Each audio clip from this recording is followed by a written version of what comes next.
I was on my way to spend a weekend of snowboarding with my friend Lisa at her cabin in Vermont. I had 2 cars, a 2013 BMW 3 Series and a 2006 Ford F-150, which I was driving that night. I had all my snowboarding gear in the back of the truck. I was about 45 minutes away from Lisa's cabin. It was late, around 10 p.m., and it was pitch black on these roads. It was also snowing heavily. There were no other cars on the road at that hour. I had just gotten my truck fixed a few weeks ago, but it was still giving me trouble. Suddenly, my engine started to overheat, and the needle went into the red zone. I slowed down and pulled over, hoping it would cool down. I tried to drive again, but the engine overheated again. I had to pull over and turn off the truck. I opened the hood to see if I could find the problem, but it was too dark and snowy. I needed to call Lisa. But of course, on this road, there was no signal for Verizon. I couldn't even call for help. I felt helpless. I got back in the truck and turned it on again to stay warm. It didn't seem to overheat while idling. I waited for about 10 minutes before I saw a car coming. I had my hazards on, and I opened the door and waved my arms. The car stopped. It was a small Toyota. The driver rolled down his window, and I thanked him for stopping and asked if I could use his phone. "Sure, what happened?" he asked. I told him my truck was overheating and I couldn't drive. He then asked me if I was alone. I hesitated for a second and said, "Yes." He handed me his phone. He must have been a local because he had service. I called Lisa and told her what happened. She told me to call this specific towing company nearby and that she would come and pick me up. I gave her my location and she said she was on her way. Then I called the towing company and asked for help. During both calls, the guy in his car watched me the whole time. I tried to ignore him. After I finished the calls, I gave him back his phone and thanked him. He said, "You're welcome." And without saying anything else, he rolled up his window and drove away. I watched as his taillights faded into the darkness.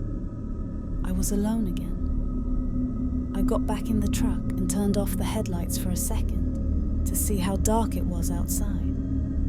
It was so dark that I couldn't see anything outside the windows. It was like being in a black hole. I sat in the truck, waiting. I couldn't do anything online. I played some games on my phone for 20 minutes until I heard a loud bang on my passenger side window. I screamed as I looked at the window. I couldn't see who it was. It was too dark outside, and the headlights didn't light up the sides of the truck. I heard a man's voice begging for help. He was yelling at me to open the door. He said he was freezing. I heard him trying to open the door, but it was locked. I shone my flashlight at the window, but it didn't help much. All I saw was someone in a big black coat with the hood over his head. I asked him, "What's wrong?" He said he was lost and stranded and needed to get out of the cold. I didn't trust him. I was scared, trying to think of what to say to make sure he wasn't a threat. But before I could say anything, he started to pound on the window harder, still screaming for help. I decided to trust my instincts. I put the truck in drive and he realized what I was doing. He started to smash the window harder, trying to break it. I drove the truck onto the road and sped up to 30 miles per hour, even though I knew I was damaging the engine. But then I saw something that made my blood run cold. As I came over the hill on the road, I saw the reflection of taillights on the side of the road. As I passed the parked car, I recognized it as the same Toyota from before, the one that the man was driving. I slowed down and rolled down the window to see if the man was in the car, but I didn't see anyone. It looked like the car was empty.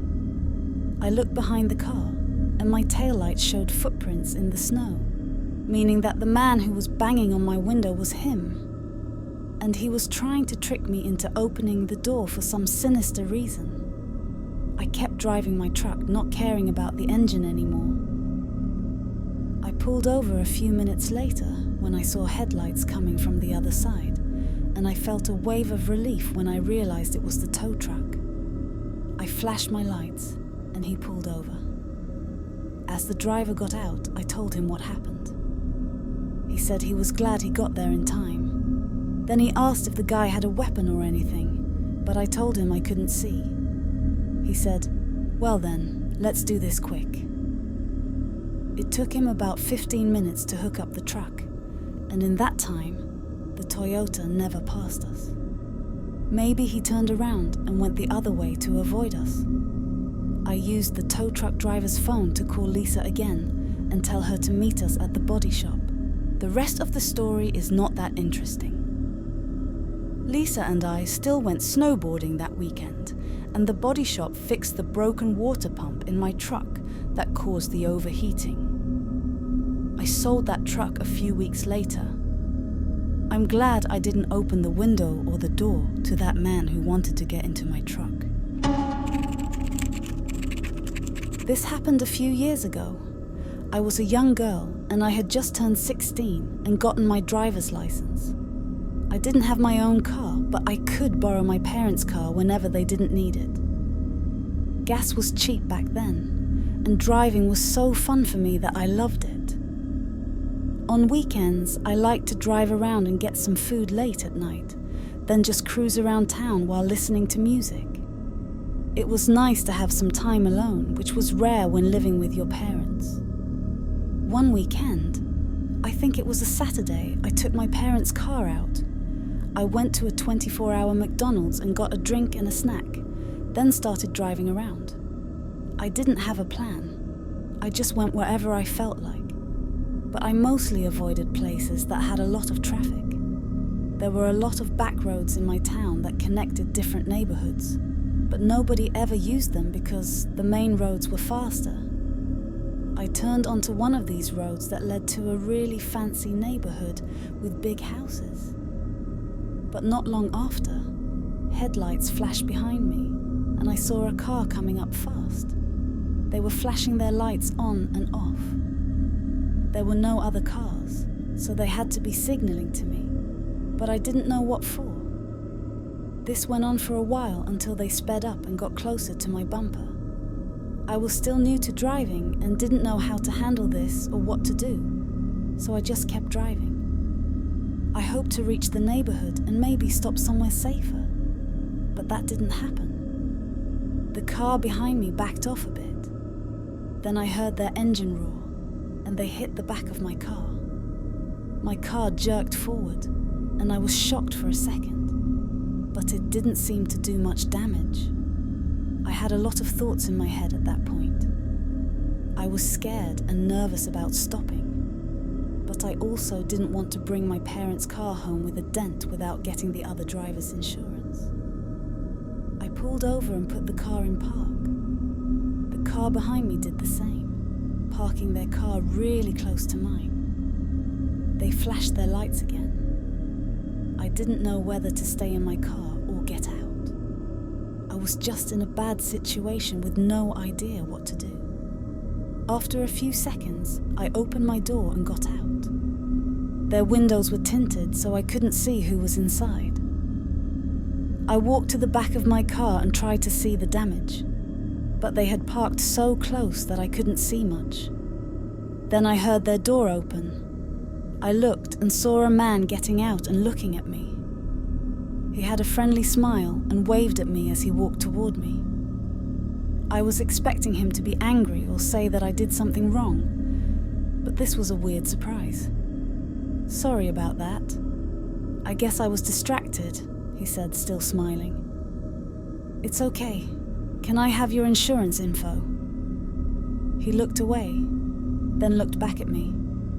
"Sure, it's in my car."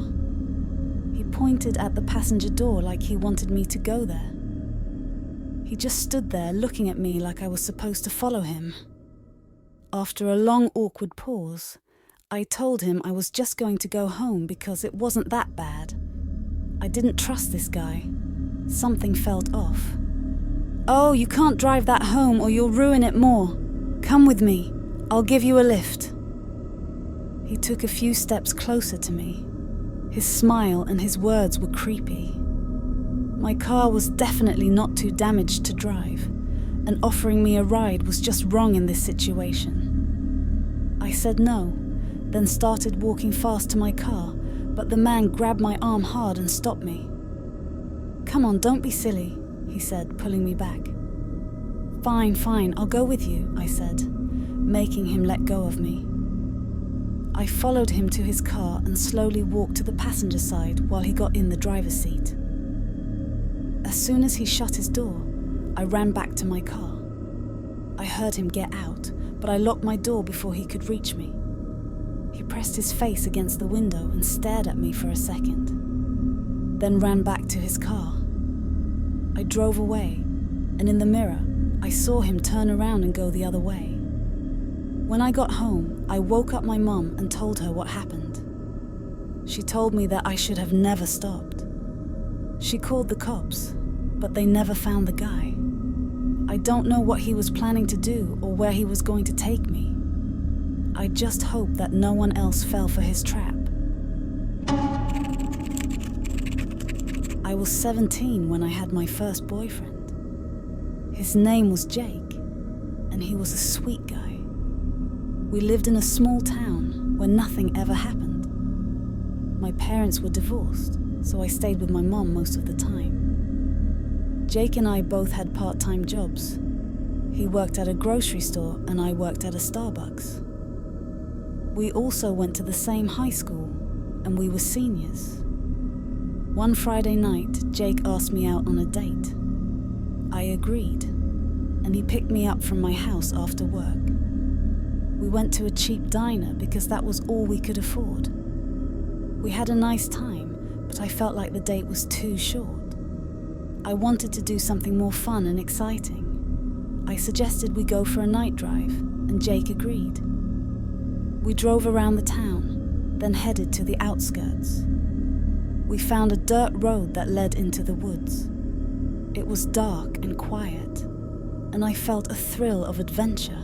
Jake and I chatted and laughed until we both realized we had to pee. Jake pulled over and we got out of the car. As soon as we did, we smelled something horrible. It was like rotten meat mixed with sewage. I almost threw up. Jake said it was probably some animal that died nearby. He told me to hurry up and pee, and then we would get out of there. We walked a few feet away from the car to a flat spot where we could do our business. We peed quickly and then headed back to the car. But as we did, we heard a loud snap from the left side of us. It sounded like someone stepped on a branch. We freaked out, thinking it was a wild animal. We ran to the car and Jake unlocked the doors. I got in the passenger seat and Jake got in the driver's seat. But before he could start the car, we heard a scream. It was a human scream, and it came from the direction where we just peed. It was a scream of terror and agony. Jake told me to stay in the car, and he got out to check it out. I begged him not to, but he didn't listen. He locked the doors behind him and walked towards the source of the scream. I was scared out of my mind, and I watched him through the window. He took out his phone and turned on the flash. He snapped a picture, and then I saw his face turn pale. He ran back to the car and got in. He started the engine and drove away as fast as he could. He was shaking and sweating, and he looked like he had seen a ghost. I asked him what happened, what he saw. He said he would tell me later. We drove back to town, and then to my house. We went inside and locked the door. We went to my room, and he showed me the picture he took. It was a man wearing a white shirt with black stripes. He was standing in front of a blue tarp that was spread on the ground. He was holding something in his hand, something bloody. It looked like a human arm. He was staring right at the camera with a twisted smile on his face. I screamed and dropped the phone. Jake hugged me and told me it was okay. He said we were safe now. He said he didn't know who that man was or what he was doing. He said he must have been a serial killer or a cannibal or something. He said we were lucky to get away. We were both terrified and we couldn't sleep. We stayed up all night holding each other. We didn't go to work or school the next day. We just stayed in my room, trying to forget what we saw. That was the most horrifying night of my life. Jake and I broke up a few years later, but we still keep in touch. We are best friends and we never talk about that night. I was 19 when I worked at a 24-hour Italian restaurant. My name is Lisa, and I was one of the few employees who would do deliveries at night. The owner was greedy and would accept orders from faraway places, even in the middle of the night. One night, I had to deliver a small order to a house that was 15 minutes away from the restaurant.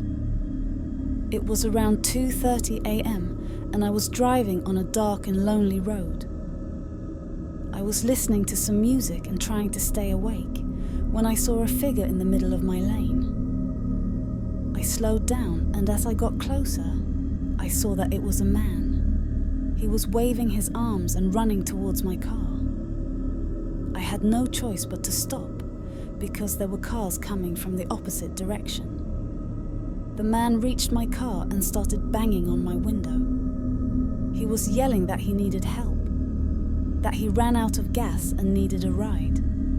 He looked desperate and angry, and I felt scared. I didn't want to open my window or my door.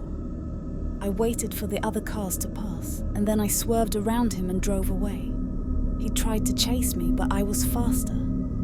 I saw a blue pickup truck parked on the side of the road, and I assumed that was his.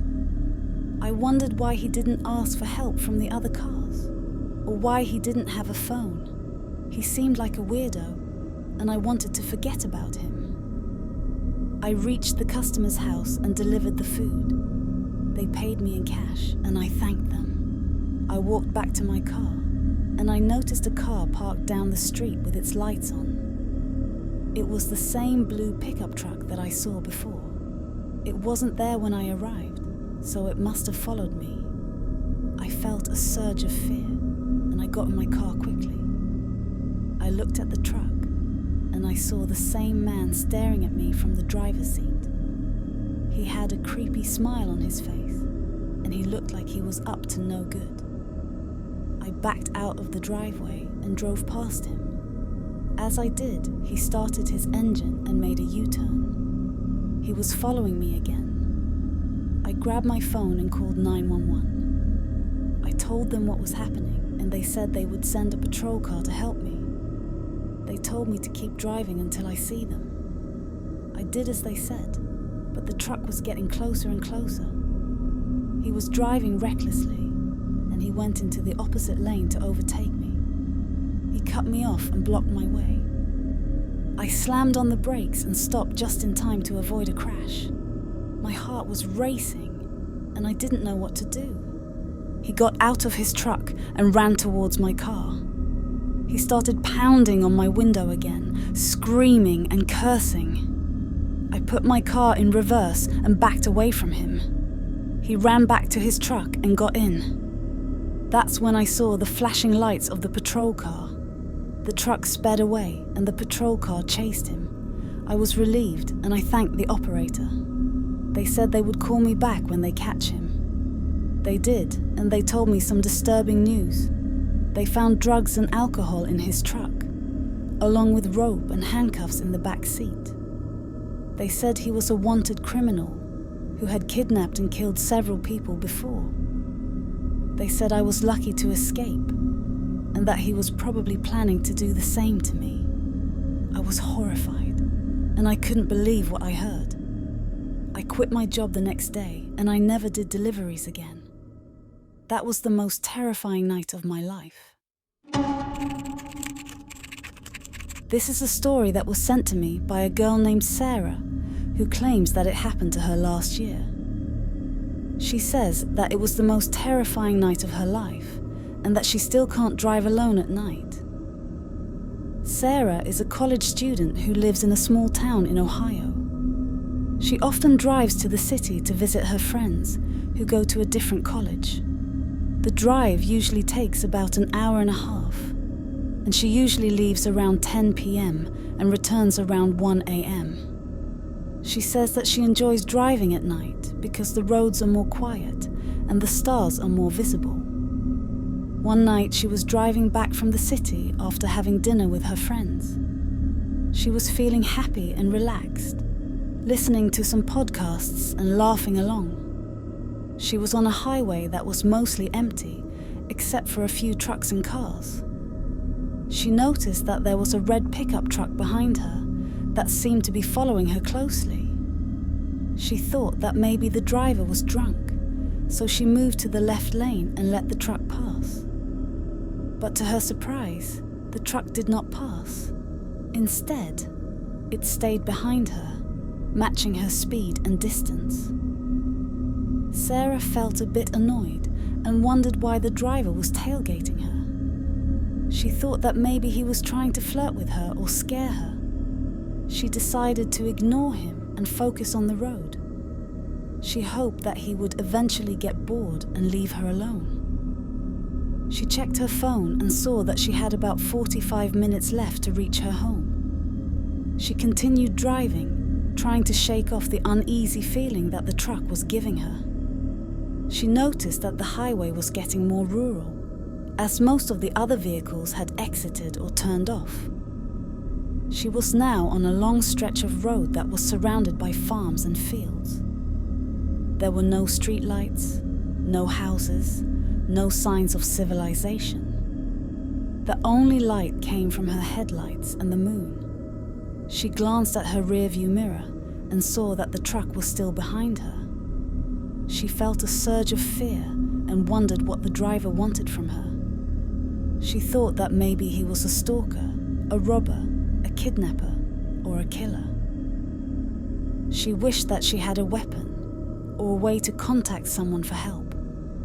She realized that she was in a very vulnerable situation and that she had to get away from the truck as soon as possible. She decided to speed up and try to lose the truck. She pressed the gas pedal and increased her speed to 90 miles per hour. She hoped that the truck would not be able to keep up with her, or that he would give up and turn away.